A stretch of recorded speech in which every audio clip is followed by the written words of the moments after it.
Hello, my name is Russell Myers. Welcome to Issues Unite. Since the pandemic began, there have been a number of people claiming that the lockdowns have not been necessary. In recent weeks and months, the number of people making these statements have increased. I'm not going to bother addressing those ignorant enough to be still claiming that the pandemic is not real. They're not worth the effort, and the only thing which would convince them would be if they themselves wind up on a mechanical ventilator. No, I will not respond to comments from these people. I have better things to do with my time and my brain cells. Most of those claiming no lockdown was necessary or is necessary will point to Sweden as an example of a country that was not locked down and allegedly avoided major consequences, except there is no truth to this. In fact, Sweden has had the worst outcome of all Nordic countries and among the worst outcomes in Europe. The numbers quoted to make the outcome more attractive have been intentionally skewed by low rates of testing and the actual denial of intensive care treatment for elderly, most at risk for mortality and major complications, which have led to extraordinarily high mortality rates for nursing home patients. I quote, "Health authorities in Sweden issued a directive stipulating certain groups of patients should be left out of intensive care. These included those over 80 years of age, those over 70 years of age with one significant illness, and those between 60 and 70 years of age with at least two organ diseases, including heart, lung, and kidney." So that is from an article in Consortium News, and in the text version, I'm putting the link on Medium here. Okay, or you can look it up for yourself on Consortium News, COVID-19, the case against herd immunity. Why are so many against lockdowns? Capitalism. People placing more importance on money than on human lives. Many today are claiming that lockdowns were never necessary. They claim we could have implemented the precautions being used now all along: masks, social distancing, hand washing, or hand sanitizer. Permit me to break through your short memory that can be measured in milliseconds. Try to think back to what happened only a few months ago with these precautions. There was a shortage of supplies which we are now using for safety. Masks were in such short supply that hospitals limited issuing them to medical professionals in direct contact with infected patients. As a nurse, I can state firsthand that gloves were in such short supply, many clinics closed for lack of equipment, and my own place of employment ran out of gloves multiple times. Several of us only had gloves to work with because we procured our own private supplies, paid for out of pocket at highly elevated prices. Gowns were in such short supply that nurses in New York and other places were wearing garbage bags for protection. Standard hand sanitizer ran out, and new formulations were being marketed.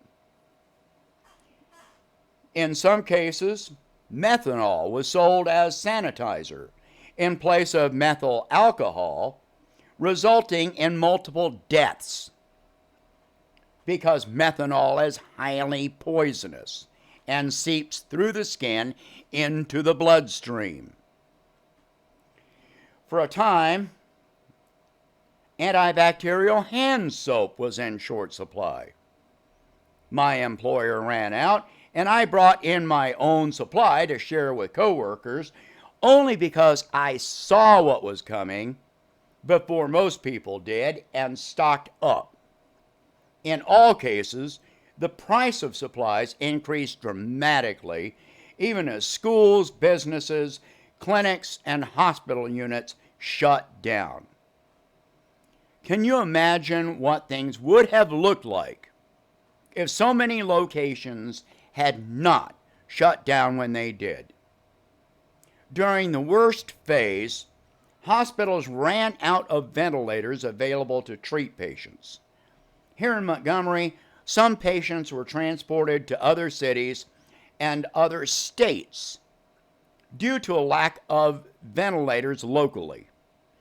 I have no doubt New York faced decisions of which patients to place on ventilators, opting to deny ventilator support to some patients who may have otherwise survived. The emotional and physical toll on medical personnel throughout all of this has been drastic. To be clear, the worst phase of the pandemic would have been far worse if what precautions we did take had not been taken. And even at this time, we still have a shortage of ventilators if it spikes up badly enough again to where people need those ventilators. The current treatment has eliminated the need for as many ventilators. But that doesn't mean that they won't be needed.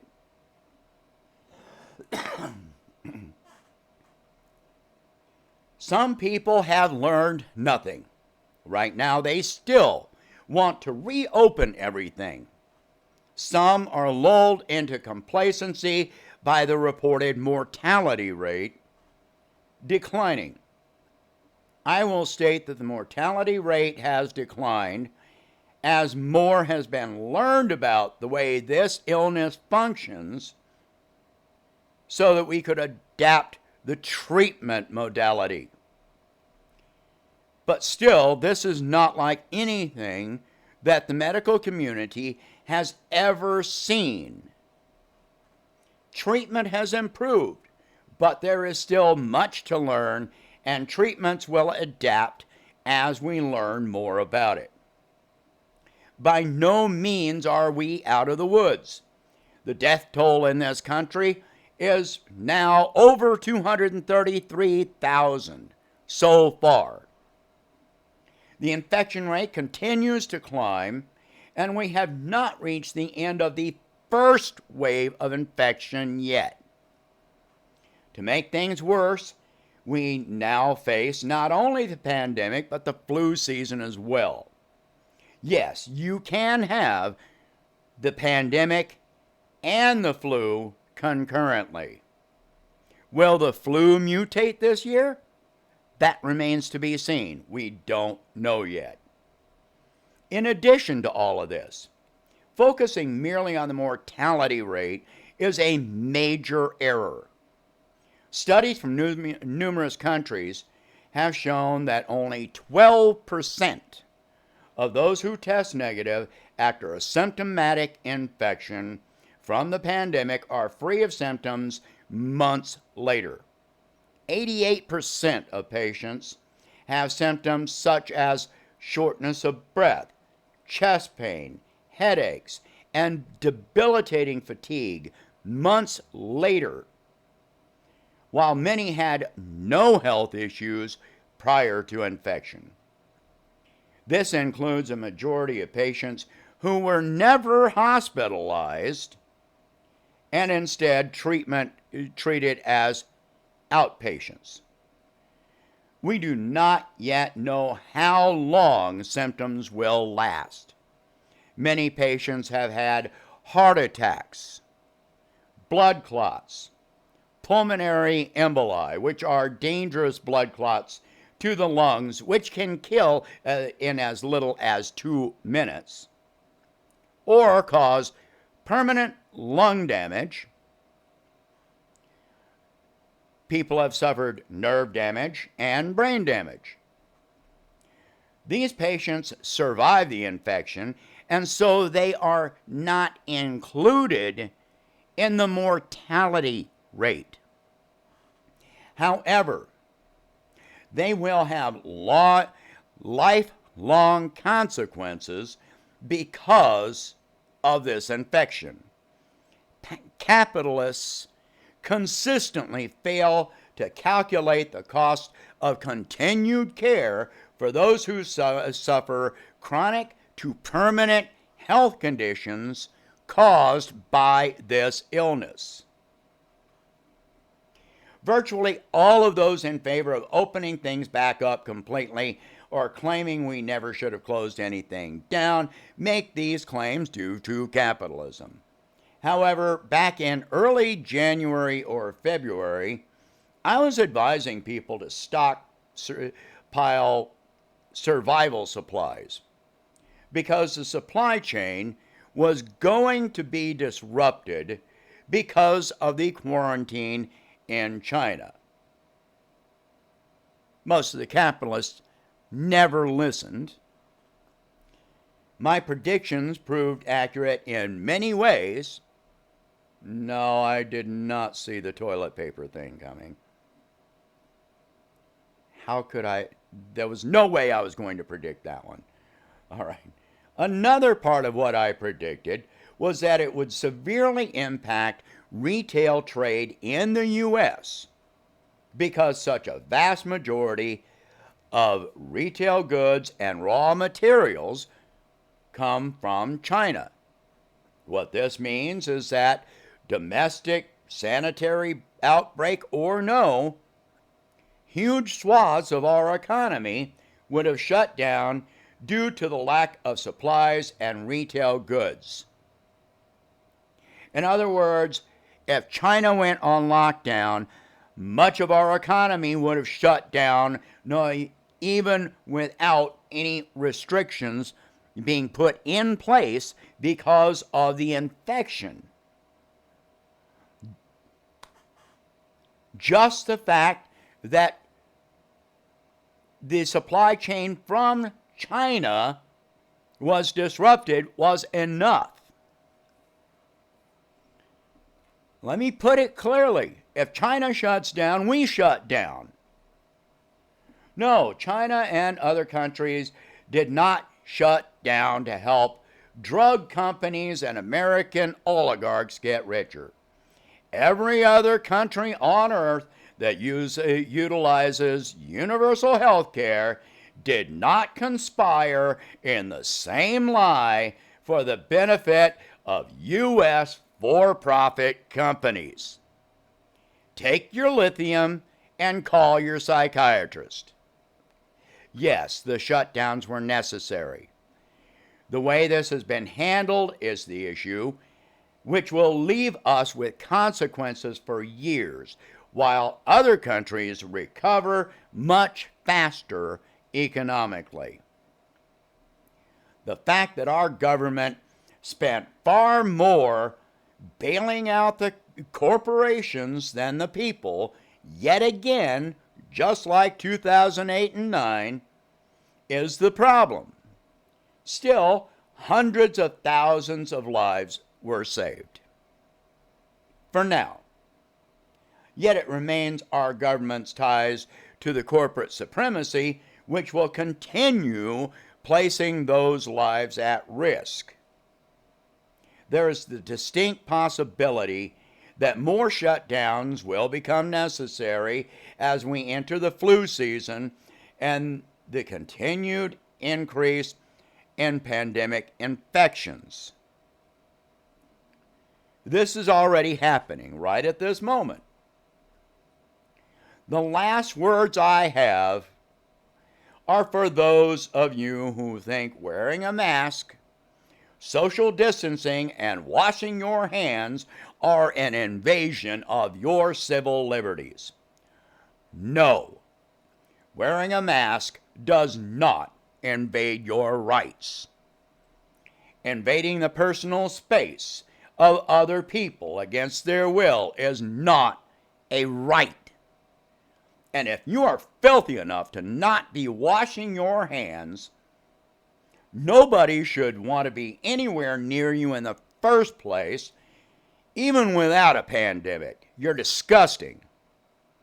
Wearing a mask does not increase your risk of illness if you change or wash the mask periodically. You wash and change your socks and underwear, don't you? Well, maybe I shouldn't ask that of some people, because the answer is going to be no. Nobody is asking you to like wearing a mask. All anyone is asking of you is some basic hygiene, human respect, and personal responsibility. And stop whining. Nobody wants to hear you cry anymore. Shut up. Grow up. Stop being narcissistic and materialistic. Start being concerned about something other than your... I don't even know what you're concerned with. Just stop it. You're not worth it. You are not worth someone else's life. Period. You are not worth someone else's health. All right, share this video. Talk about these subjects. No, I don't want to hear from any of you that want to call it the plandemic, or say that it's not real, or that masks don't help. I don't want to hear it. I will not respond. I will not read your responses. You are useless. You are selfish. I don't want to hear you. Nobody wants to hear you. Nobody wants to hear you. All right? So if you can, please donate $1 a month to help expand the channel, and I will see you in the next one.